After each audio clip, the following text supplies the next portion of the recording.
যে কোনো মাংসের তুলনায় ব্রয়লার মুরগির দাম কিছুটা কম, তাই নিম্ন আয়ের মানুষ এই মুরগিই বেশি খান। তবে দ্রুত বেড়ে ওঠা এই মুরগি খেলে হতে পারে সর্বনাশ, কারণ এর শরীরে মিলেছে ভয়ঙ্কর উপাদান।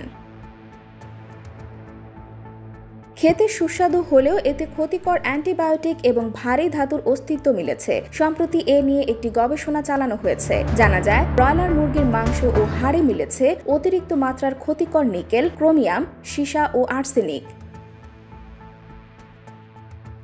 গবেষণার তথ্য মতে ট্যানারি বর্জ্য দিয়ে তৈরি নিম্নমানের খাবার খাওয়ানো হয় ব্রয়লার মুরগিকে। এমনকি তাড়াতাড়ি বড় করে তোলার জন্য ফার্ম মালিকেরা অহেতুক বেশি পরিমাণে স্টেরয়েড, হরমোন এবং ওষুধ ব্যবহার করেন। ফলে এর মাংস ও হাড়ে পাওয়া গেছে মাত্রাতিরিক্ত 4টি ক্ষতিকর ধাতু, যা মানবদেহের জন্য চরম হুমকির।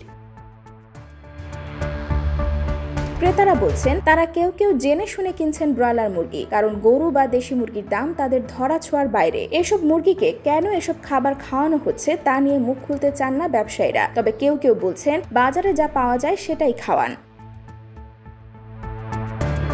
বিশেষজ্ঞরা বলছেন, ব্রয়লার মুরগি যদি খেতে হয় তাহলে ভালোভাবে সেদ্ধ বা ভেজে খেতে হবে, তাহলে স্বাস্থ্য ঝুঁকি অনেকটা কমবে। সেই সাথে মুরগির খাবার উৎপাদনের কারখানাগুলোতে নজরদারি বাড়ানোর পরামর্শ দিয়েছেন তারা। IBTV USA, New York।